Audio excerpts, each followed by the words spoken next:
Hello friends, welcome to our YouTube channel. 5 अक्टूबर 2020 के MCQs हमारे पास रेडी है, तो चलिए स्टार्ट करते हैं। Question number 1, which of the following statement is or are correct? First, global pharmaceutical developers generally pass low cost benefits to the final consumers in the initial level of development of vaccines. Second, WTO, that is World Trade Organization, regulations are beneficial for the consumers and the vaccine manufacturing country also. तो चलिए देखते हैं correct answer क्या होगा। Correct answer is D, neither one nor two. दोनों statement जो है वो इनकरेक्ट है। अब देखिए, जब वैक्सीन डेवलपमेंट की बात आती है, सो ग्लोबल फार्मास्यूटिकल डेवलपर्स जो है, जैसे ही वैक्सीन डेवलप होगी तो सबसे पहले क्या करेंगे, they will provide it a patent product protection। सबसे पहले उसकी पैटेंट जो है वो रजिस्टर की जाएगी, ताकि कोई और डेवलपर जो है उस पर्टिकुलर वैक्सीन को कॉपी ना कर सके, and they are having exclusive rights over this vaccine. अब पैटेंट अगर रजिस्टर कराने जाएंगे, then it will lead to higher cost, और अगर कॉस्ट इंक्रीज होगी, then it will ultimately make this vaccine expensive, because the ultimate objective of any business is profit। तो अगर उनकी कॉस्ट इंक्रीज होगी तो यहां से जो प्रोडक्ट है वो भी एक्सपेंसिव हो जाएगी ड्यू टू प्रॉफिट मेकिंग। तो इनिशियल लेवल पे ये एक्सपेंसिव प्रोडक्ट जो है, इससे कंज्यूमर को कोई बेनिफिट नहीं मिलेगा।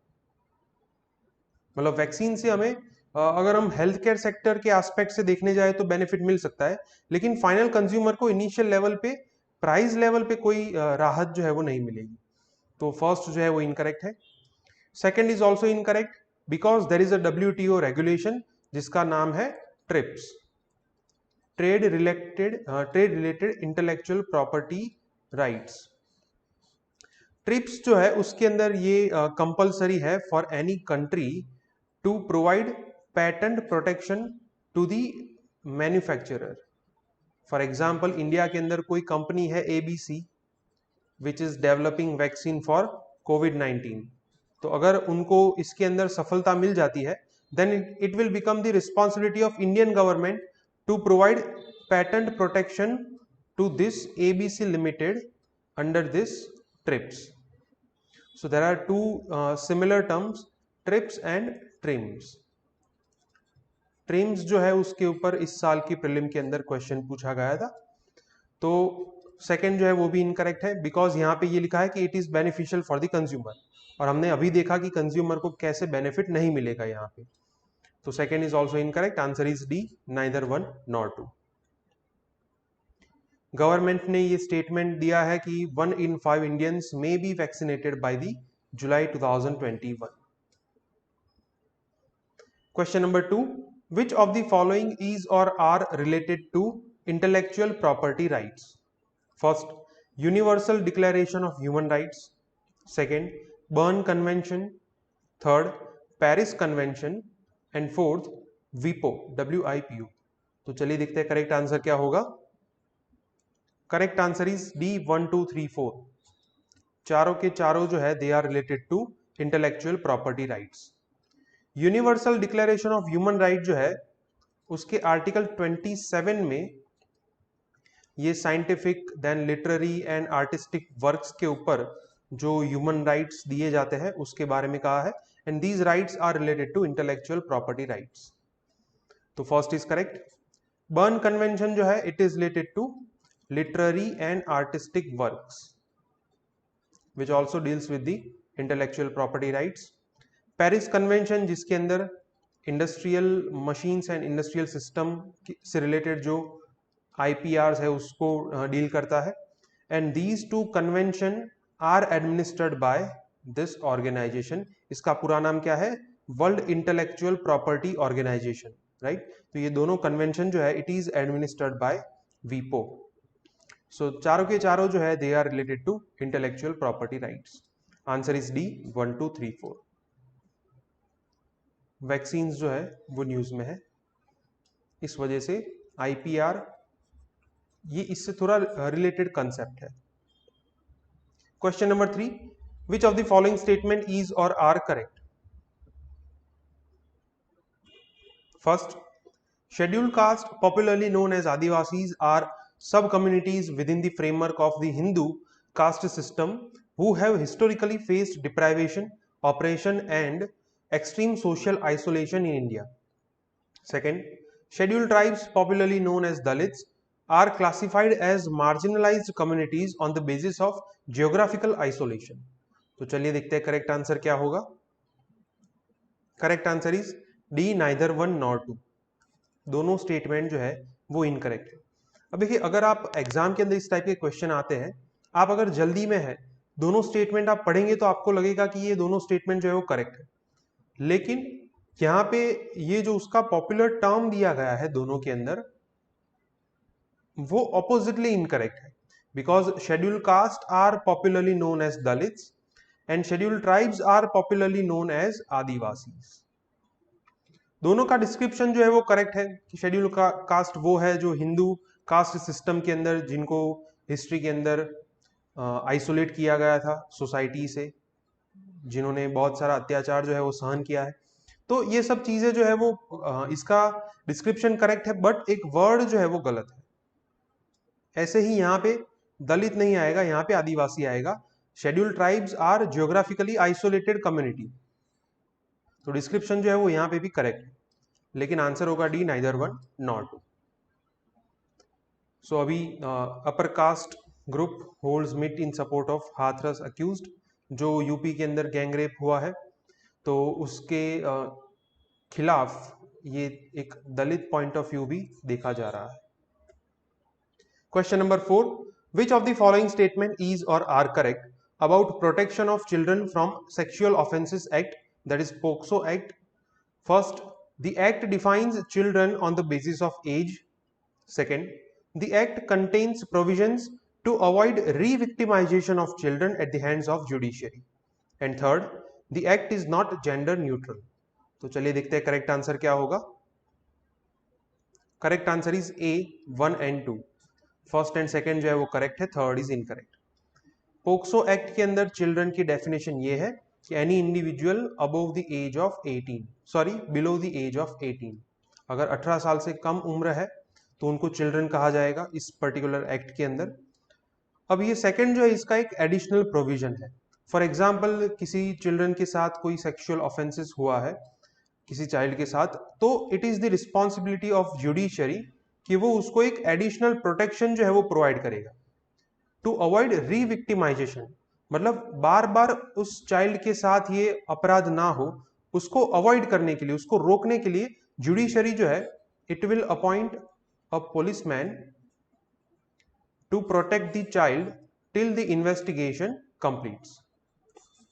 तो जब तक इन्वेस्टिगेशन कंप्लीट नहीं हो जाती तब तक जुडिशरी जो है वो इस पर्टिकुलर चाइल्ड को प्रोटेक्ट करेगी। थर्ड जो है वो इनकरेक्ट है, it is gender neutral, because इस पर्टिकुलर एक्ट के अंदर बॉयज एंड गर्ल्स दोनों को प्रोटेक्ट करने के लिए प्रोविजंस है। सो answer is A, 1 and 2। POCSO act news में है फिर से, दिल्ली हाई कोर्ट में इसके खिलाफ कोई डिबेट चल रही है, केस चल रहा है इस वजह से। Question number 5, the daring cities 2020 is related to dash. Option A, sustainable urbanization. Option B, controlling urban population. Option C, climate change.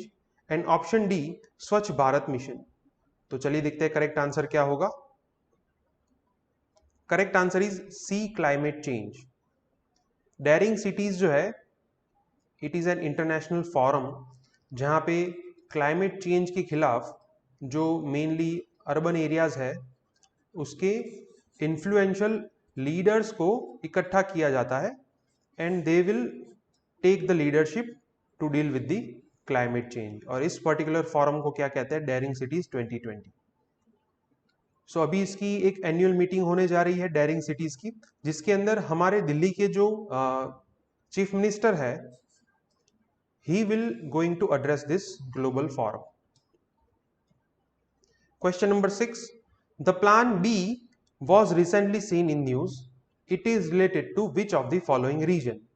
First, South India. Second, Northeast India. Third, Western India. And fourth, Southern Coastal States. तो चलिए देखते हैं correct answer क्या होगा. Correct answer is B, north east India. Plan B जो है, it was an initiative of north east frontier railway. North east frontier railway जो है उसका एक इनिशिएटिव है. प्लान बी के अंदर उन्होंने क्या किया कि जो रेलवे ट्रैक्स है, अब नॉर्थ ईस्ट इंडिया के अंदर रेलवे ट्रैक्स पे बार बार एलिफेंट्स जो है वो आ जाते हैं. तो इस प्रॉब्लम को डील करने की वजह से उन्होंने क्या किया कि रेलवे ट्रैक्स के आसपास जो है वो डिवाइस सेटअप किए. उस पर्टिकुलर डिवाइस में से जो हनी बीज है उसका जो बजिंग साउंड है वो निकलेगा. This buzzing sound annoys the elephants. Elephants are naturally fear of getting bitten by these honeybees. तो इस वजह से वो रेलवे ट्रैक से दूर रहेंगे. तो इस पर्टिकुलर इनोवेशन के लिए इंडियन रेलवे जो है उन्होंने नॉर्थ ईस्ट फ्रंटियर रेलवे को अवार्ड दिया था फॉर दिस पर्टिकुलर इनोवेशन. तो इस वजह से ये प्लान बी जो है वो न्यूज में था. It is related to north east India. So again north east frontier railway जो है वो न्यूज में है because it is going to restart train services in the Tripura. Question number 7. Which of the following statement is or are correct about forest rights act? First, state government has no role on the implementation of this act. Second, community rights and rights over common property resources have been recognized for the first time under this act. तो चलिए देखते हैं correct answer क्या होगा. Correct answer is B, second only. Second जो है वो correct answer है. First statement is incorrect because यहाँ पे स्टेट गवर्नमेंट का रोल है. Although the basic unit for the implementation of forest right act is Gram Sabha, लेकिन स्टेट गवर्नमेंट जो है वो एक स्टेट डिविजनल कमिटी बनाती है and this committee is responsible for the monitoring purpose of this particular act. तो मतलब इस एक्ट का एनफोर्समेंट ठीक से हो रहा है या नहीं, इसको मॉनिटर कौन करेगा? स्टेट लेवल की जो कमिटी है वो इस पर्टिकुलर चीज को मॉनिटर करेगा. तो उसका रोल है, इस वजह से ये फर्स्ट स्टेटमेंट इनकरेक्ट होगा. सेकंड जो है वो करेक्ट है कि एक कम्युनिटी राइट, कौन सी कम्युनिटी, यहाँ पे टर्म दी जाती है ट्राइबल कम्युनिटी और marginalized community, and rights over the common property resources they have been first recognized under this act. So answer is B, second only. Odisha के अंदर ये जो कम्युनिटी लैंड है उसको प्रोटेक्ट किया गया है. It was prohibited from being acquired by the government because government जो है इसे इंडस्ट्रियल यूज के लिए एक्वायर कर रही थी. Question number 8. Which of the following statement is or are correct about insolvency and bankruptcy code 2016? First, an umbrella adjudicating authority is created for companies, LLPs, that is limited liability partnerships, individuals and partnership firms. Second, it led to speedier resolution process of insolvency. And third, higher recoveries are recorded after enactment of IBC. तो चलिए देखते हैं correct answer क्या होगा. Correct answer is B, second and third. First जो है वो incorrect है बिकॉज यहाँ पे जो 4 अलग अलग टाइप के बिजनेस दिए गए हैं तो उसको 2 पार्ट में डिवाइड किया गया है इस पर्टिकुलर कोड के अंदर. For companies and LLPs it is the NCLT, national company law tribunal, which is the adjudicating authority. And for individuals and partnership firms, it is the Debt Recovery Tribunal, which is the adjudicating authority. तो first जो है वो incorrect होगा. Second जो है वो correct है. Insolvency and bankruptcy code आया, इससे पहले रिजोल्यूशन प्रोसेस जो थी उसके लिए टाइम पीरियड था 4 to 6 years. इतने साल लग जाते थे किसी भी इंसॉल्वेंसी को रिजॉल्व करने में. IBC के बाद ये टाइम पीरियड जो है वो डिक्रीज हो गया, डिक्रीज टू 370 days. तो it led to speedier resolution process, ये करेक्ट है. थर्ड जो है वो भी करेक्ट है. अर्लियर रिकवरी रेट जो है वो सिर्फ 22% था. IBC के आने के बाद रिकवरी रेट जो है वो 43% हो गया है. तो मतलब हायर रिकवरीज आर रिकवर्ड. तो third is also correct, answer is B, second and third. IBC के बारे में आज के न्यूज़पेपर में काफी अच्छा आर्टिकल है, आप सभी को पढ़ना चाहिए। Question number 9, which of the following statement is or are correct about World Bank ease of doing business 2020? फर्स्ट, India remained on the first rank in the South Asia. Second, India's performance improved in resolving insolvency. तो चलिए देखते हैं correct answer क्या होगा। Correct answer is C, both 1 and 2। दोनों statement जो है वो करेक्ट है। साउथ एशिया के अंदर again India is at the first rank. पिछले 3-4 साल से इंडिया जो है वो फर्स्ट रैंक पे है। अब ये रिजॉल्विंग इंसॉल्वेंसी में जो परफॉर्मेंस है वो हम न्यूज आर्टिकल में देखेंगे। इसी न्यूज आर्टिकल में ये पैराग्राफ जो है यहाँ पे रिजॉल्विंग इंसॉल्वेंसी का परफॉर्मेंस दिया गया है। सो पर्टिकुलरली अगर हम रिजॉल्विंग इंसॉल्वेंसी इंडेक्स की बात करें, सो 2018 में इंडिया का रैंक था 108, जो 2019 में 52 हो गया। तो हमने ऑलमोस्ट 56 प्लेसेस जो है वो इम्प्रूवमेंट की है। अगर रिकवरी रेट की बात करें according to methodologies of World Bank, so 2018 में वो 26.5% थी, जो 2019 में 71.6% हो गई। काफी अच्छी रिकवरी है।